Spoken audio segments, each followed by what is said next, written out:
Judul khotbah hari ini adalah Peraturan Harun dan Peraturan Melkisedek. Dengan judul ini, mari kita menyelidiki firman Tuhan. Tolong buka kitab Ibrani pasal 7. Ibrani pasal 7 ayat 11. Kita baca. Karena itu, andai kata oleh imamat Lewi telah tercapai kesempurnaan, sebab karena imamat itu, umat Israel telah menerima Taurat. Apakah sebabnya masih perlu seorang lain ditetapkan menjadi imam besar menurut peraturan Melkisedek, dan yang tentang dia tidak dikatakan menurut peraturan Harun? Imamat Lewi dan peraturan Harun itu sama artinya. Harun adalah seorang suku Lewi dan imam besar pertama. Oleh sebab itu, di Alkitab ditulis imamat Lewi dan peraturan Harun. Tetapi kedua-duanya sama artinya. Apakah sebabnya masih perlu seorang lain ditetapkan menjadi imam besar menurut peraturan Melkisedek, dan yang tentang dia tidak dikatakan menurut peraturan Harun? Sebab jikalau imamat berubah, dengan sendirinya akan berubah pula hukum Taurat itu. Ditulis bahwa hukum Taurat berubah, tetapi itu bukan berarti bahwa hari Sabat berubah menjadi hari Minggu. Maksud dari firman itu adalah imamatnya yang berubah, yaitu dari peraturan Harun menjadi peraturan Melkisedek.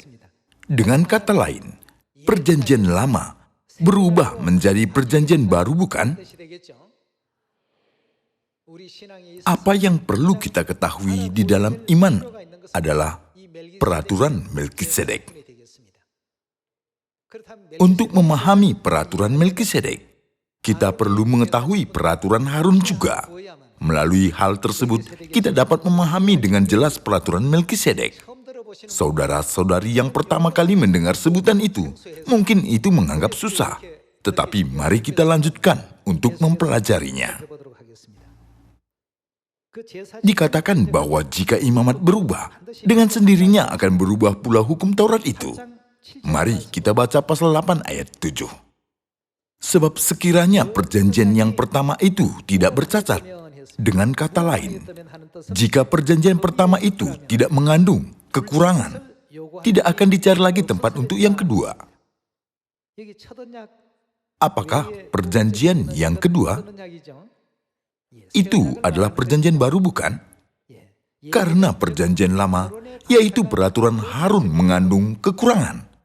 Perjanjian yang kedua, yaitu perjanjian baru menurut peraturan Melkisedek itu dibutuhkan. Terus ayat 8. Sebab ia menegur mereka ketika ia berkata, sesungguhnya akan datang waktunya, demikianlah firman Tuhan, aku akan mengadakan apa? Mengadakan perjanjian baru dengan kaum Israel dan dengan kaum Yehuda. Ketika kita mengerti hubungan antara perjanjian lama dan perjanjian baru, kita bisa menjelaskan tentang keselamatan yang akan kita terima pada zaman ini melalui perjanjian lama dan perjanjian baru itu. Mereka membuat semua kebenaran perjanjian baru Tuhan yang sedang kita pelihara, seperti hari Sabat dan hari Paskah, kelihatannya sama seperti perjanjian lama yang sudah dihapuskan dan tidak usah dipelihara lagi. Dengan begitu, mereka menghalangi pekerjaan Injil. Jika kita tidak mempunyai pengetahuan tentang perjanjian lama, perjanjian baru, peraturan Harun dan peraturan Melkisedek, kita akan tertipu oleh mereka. Sama seperti Hawa yang telah tergoda karena tidak mengetahui kebenaran dari buah pohon pengetahuan tentang yang baik dan yang jahat dan dari buah pohon kehidupan.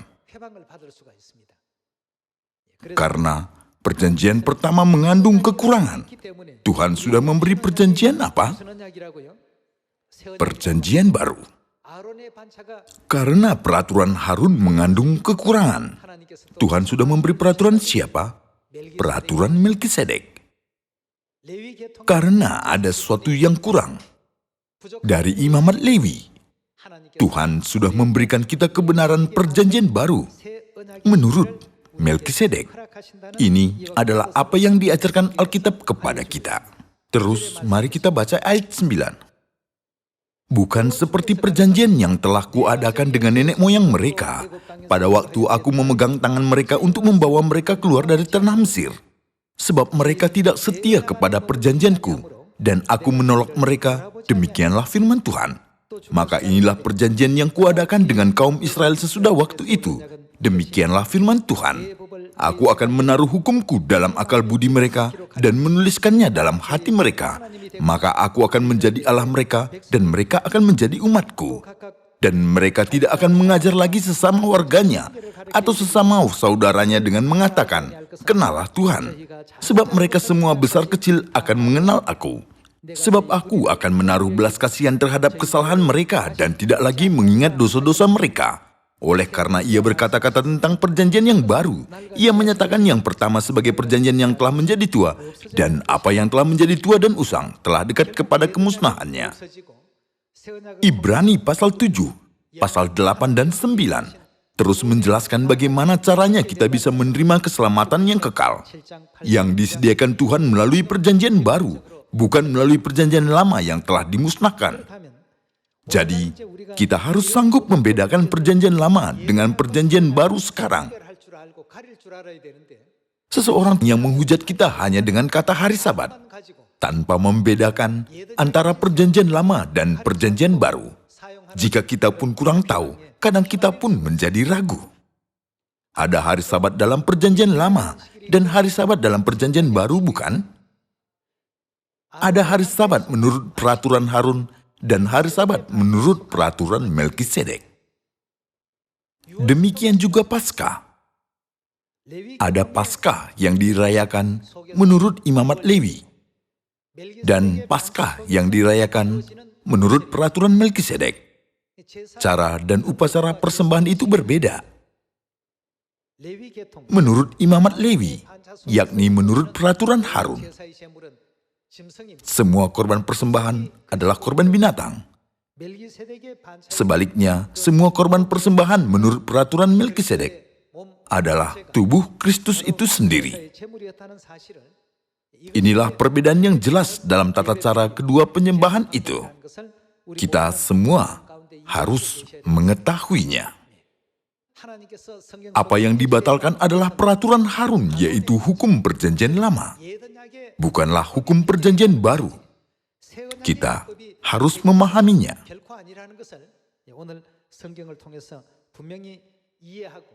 Hari ini, jika saudara-saudari bisa membedakan antara imamat dari perjanjian lama dan imamat dari perjanjian baru melalui Alkitab, saudara-saudari pasti bisa berkata bahwa hukum yang sudah dibatalkan itu adalah hukum Musa, hukum Lewi yang terkandung dalam peraturan Harun.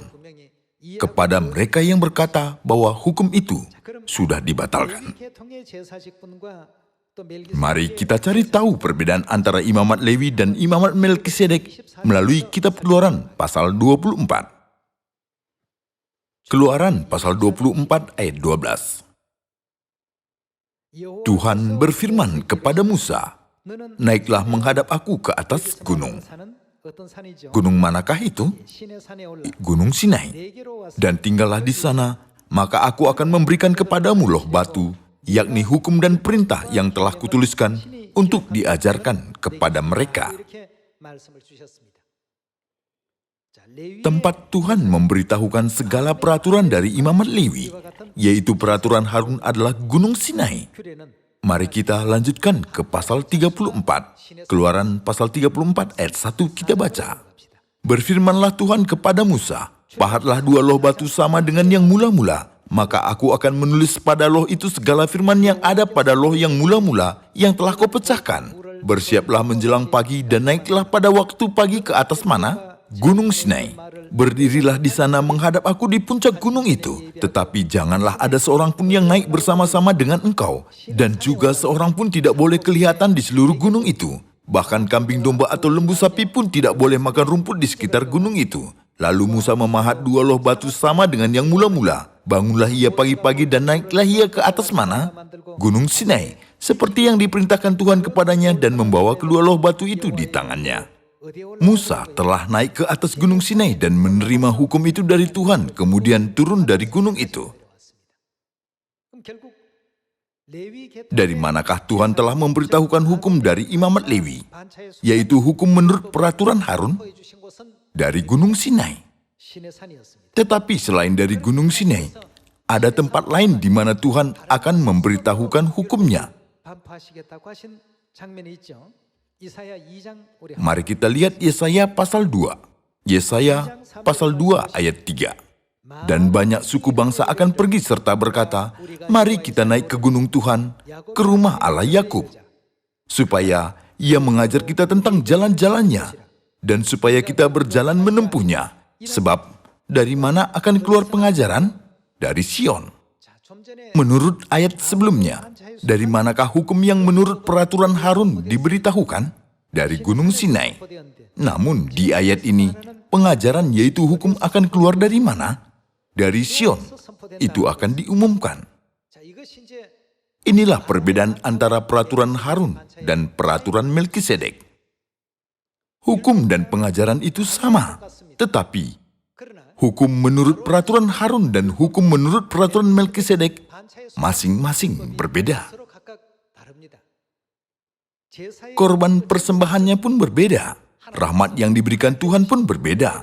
Dan pekerjaan Tuhan juga itu berbeda. Segala korban menurut peraturan Harun adalah sebuah gambaran dan bayangan. Sedangkan segala korban menurut peraturan Melkisedek adalah kenyataan. Sekalipun istilah kata yang sama hari Sabat digunakan menurut peraturan Harun dan menurut peraturan Melkisedek, cara menguduskannya berbeda total.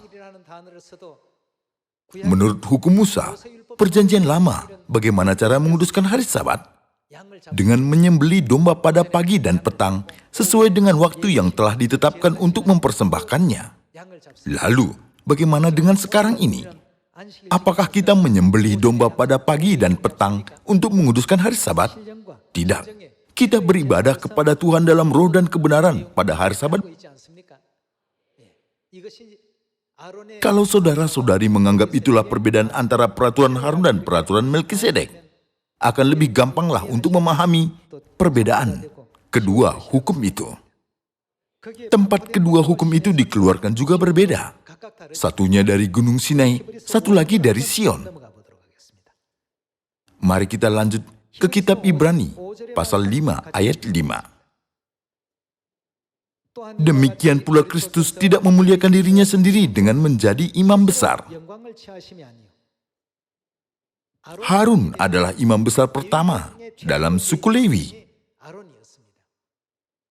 Namun, Alkitab mengatakan imam besar dalam peraturan Melkisedek adalah Kristus Yesus. Mari kita baca ayat 5 sekali lagi. Demikian pula Kristus tidak memuliakan dirinya sendiri dengan menjadi imam besar, tetapi dimuliakan oleh Dia yang berfirman kepadanya, "Anakku engkau telah kuperanakkan pada hari ini." Sebagaimana firman-Nya dalam suatu nas lain, engkau adalah apa? Adalah imam untuk selama-lamanya menurut peraturan Melkisedek. Dalam hidupnya sebagai manusia, Ia telah mempersembahkan doa dan permohonan dengan ratap tangis dan keluhan kepada Dia yang sanggup menyelamatkannya dari maut, dan karena kesalehannya Ia telah didengarkan. Dan sekalipun Ia, Yesus, adalah anak, Ia telah belajar menjadi taat dari apa yang telah dideritanya. Dan sesudah Ia mencapai kesempurnaannya, Ia menjadi pokok keselamatan yang abadi bagi semua orang yang taat kepadanya. Dan Ia dipanggil menjadi apa? Menjadi imam besar oleh Allah menurut peraturan Melkisedek. Firman ini bermaksud bahwa apabila kita menyembah Tuhan menurut peraturan Melkisedek, penyembahan kita itu akan menjadi penyembahan yang abadi dan sempurna. Di Kejadian pasal 14, kita bisa melihat kemunculan Melkisedek. Dan dengan apakah Melkisedek memohon kepada Tuhan untuk memberkati? Mari kita lihat Kejadian pasal 14 ayat 17. Setelah Abram kembali dari mengalahkan Kedorlaomer dan para raja yang bersama-sama dengan dia, maka keluarlah Raja Sodom menyongsong dia ke lembah Sawe, yakni lembah raja. Melkisedek Raja Salem membawa apa? Membawa roti dan anggur. Ia seorang apa? 지극히 높으신 Ia seorang imam Allah yang maha tinggi. 하나님의 제사장이었더라고 했습니다. Jika imam dari Tuhan, dia harus menyembelih binatang dan dengan darah korban binatang itu, dia harus menyembah Tuhan. Tetapi Melkisedek itu unik. Dia membawa persembahan yang sangat khusus untuk memberkati Abram. Apa yang dibawanya? Roti dan anggur. Dengan itu Melkisedek memberkati Abram. Kalau begitu, mengapa Tuhan menjelaskan bahwa Yesus Kristus adalah imam besar menurut peraturan Melkisedek? Tentang soal itu, mari kita lihat firman Matius pasal 26. Matius pasal 26 ayat 17. Pada hari pertama dari hari raya roti tidak beragi, datanglah murid-murid Yesus kepadanya dan berkata, "Di mana engkau kehendaki kami mempersiapkan perjamuan Paskah bagimu? Kita sudah sering sekali membaca firman kebenaran ini, jadi sudah tahu adegan ini adalah perayaan Paskah." Mari kita lanjut ke ayat 26. Dan ketika mereka sedang makan, Yesus mengambil roti, mengucap berkat, memecah-mecahkannya, lalu memberikannya kepada murid-muridnya dan berkata, "Ambillah, makanlah, inilah tubuhku." Sesudah itu, ia mengambil cawan, mengucap syukur. Di dalam cawan ini ada apa? Di mana dalam buku Kejadian, kita sudah melihat roti dan anggur. Siapa yang telah membawa roti dan anggur sebagai persembahan? Melkisedek yang telah membawa persembahan itu. Dan sekarang siapa yang melakukan hal yang sama dengan yang dilakukan Melkisedek itu? Yesus. Yesus sedang memimpin upacara Paskah dengan roti dan anggur. Yesus mengambil roti, mengucap berkat, memecah-mecahkannya, lalu memberikannya kepada murid-muridnya dan berkata, "Ambillah, makanlah, inilah tubuhku." Sesudah ia mengambil cawan yang berisi anggur Paskah, mengucap syukur lalu memberikannya kepada mereka dan berkata, "Minumlah kamu semua dari cawan ini, sebab inilah darahku, darah perjanjian yang ditumpahkan bagi banyak orang untuk pengampunan dosa." Saudara-saudari, sekarang bisa mengerti mengapa Yesus disebut dengan imam besar menurut peraturan Melkisedek? Kita bisa menemukan kesamaan adegan di kitab Matius pasal 26 dan di Kejadian pasal 14 ayat 17 bukan?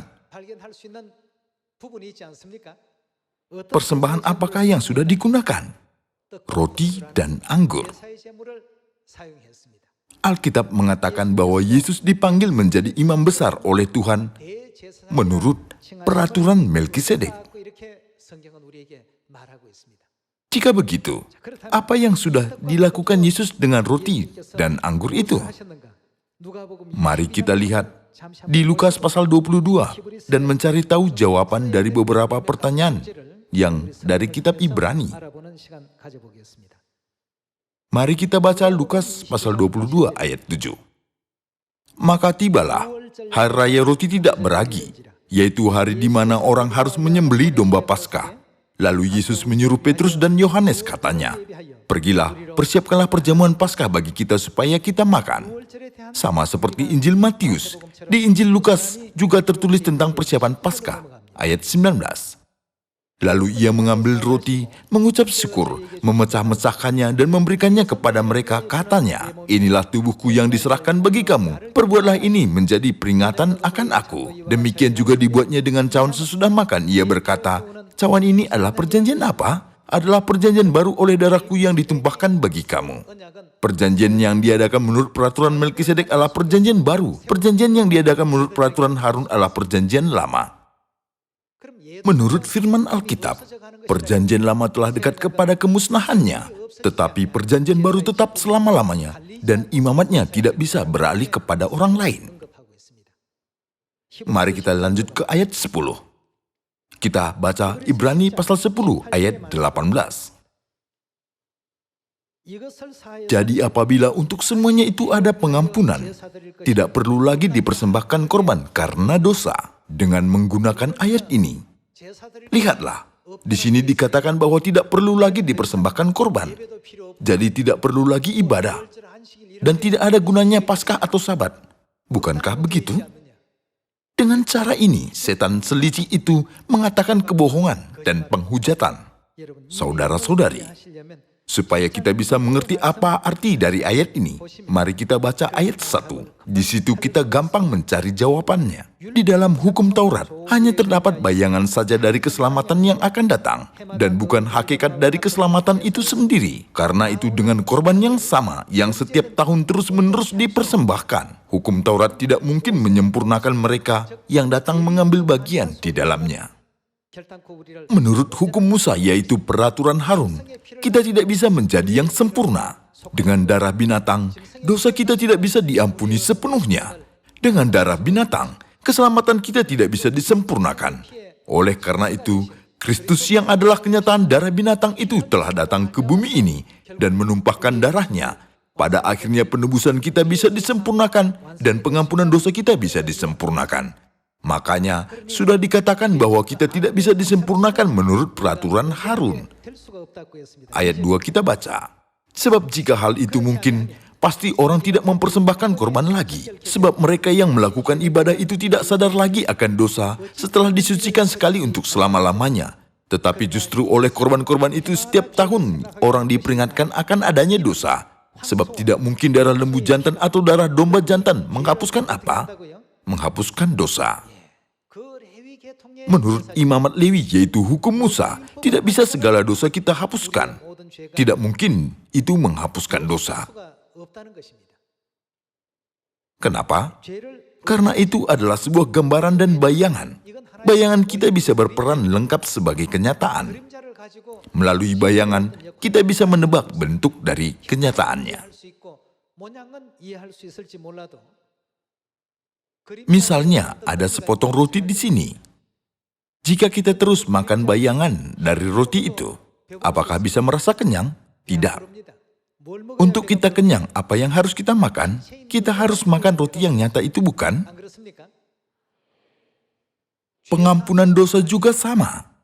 Karena dosa kita sama sekali tidak dihapuskan menurut korban di dalam bayangan dan gambaran, maka muncullah peraturan Melkisedek. Sebab imamat sudah berubah. Tidak perlu lagi dilakukannya korban menurut hukum Musa. Itu adalah makna dari Ibrani pasal 10.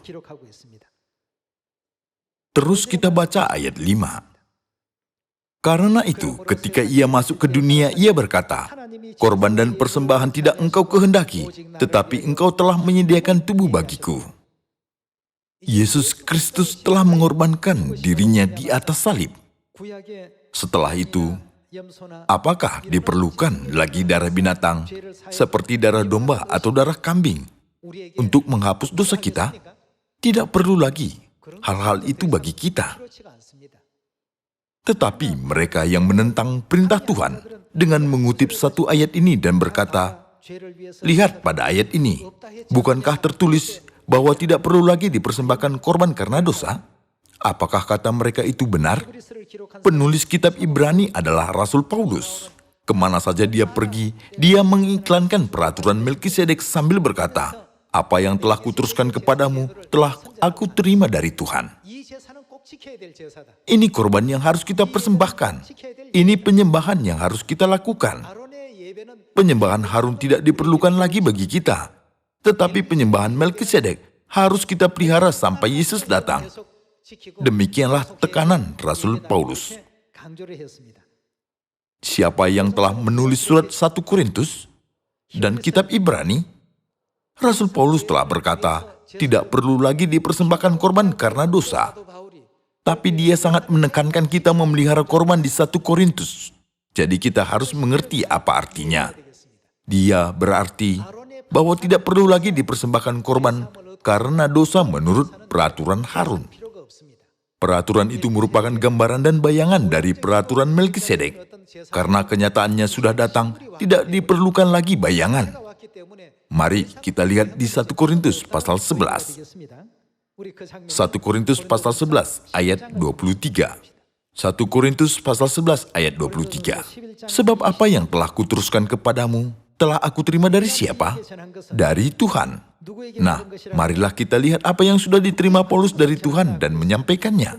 Yaitu bahwa Tuhan Yesus pada malam waktu ia diserahkan mengambil roti, Dan sesudah itu ia mengucap syukur atasnya. Ia memecah-mecahkannya dan berkata, "Inilah tubuhku yang diserahkan bagi kamu. Perbuatlah ini menjadi peringatan akan aku." Apakah maksudnya firman ini? Apakah kita boleh tidak melakukannya?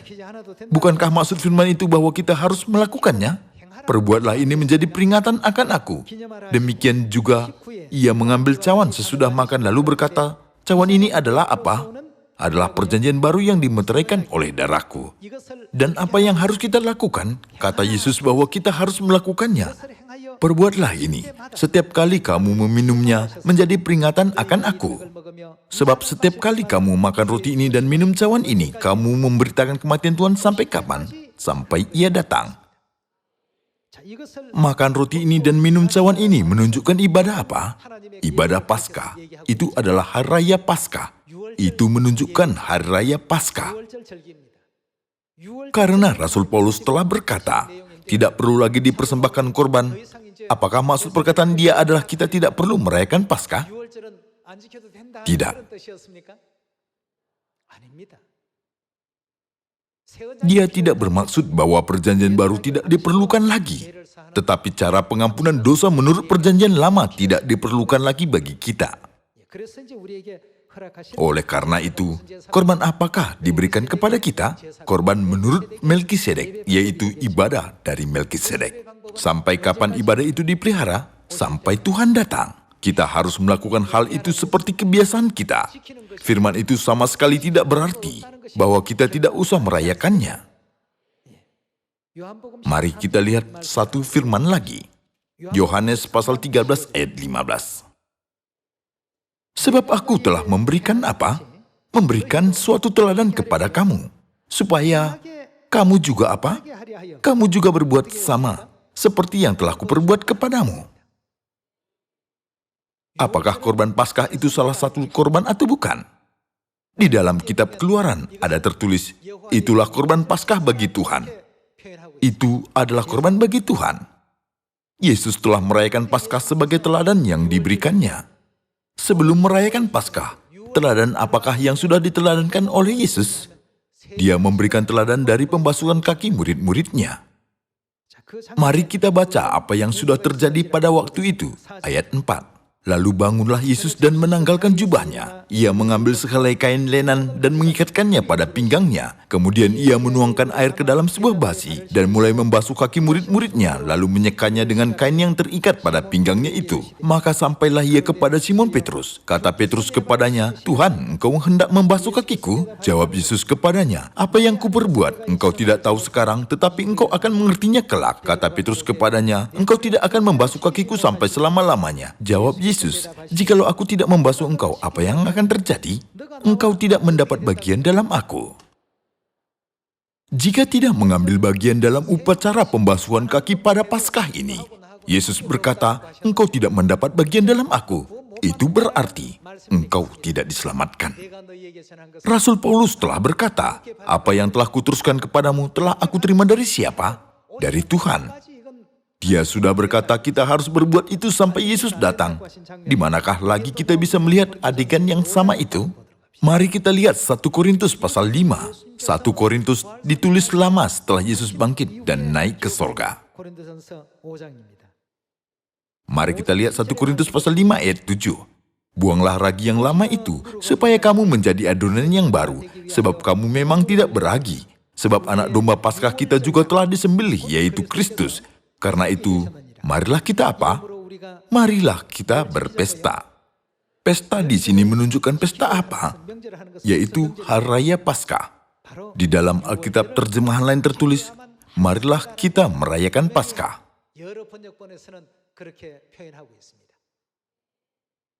Jika begitu, apakah kita boleh mengabaikan peraturan, hukum, dan perintah Tuhan?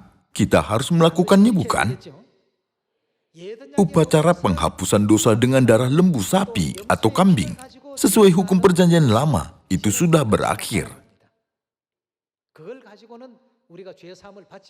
Karena kita tidak bisa menerima pengampunan dosa melalui itu, Kristus yang adalah kenyataannya sudah datang ke bumi ini.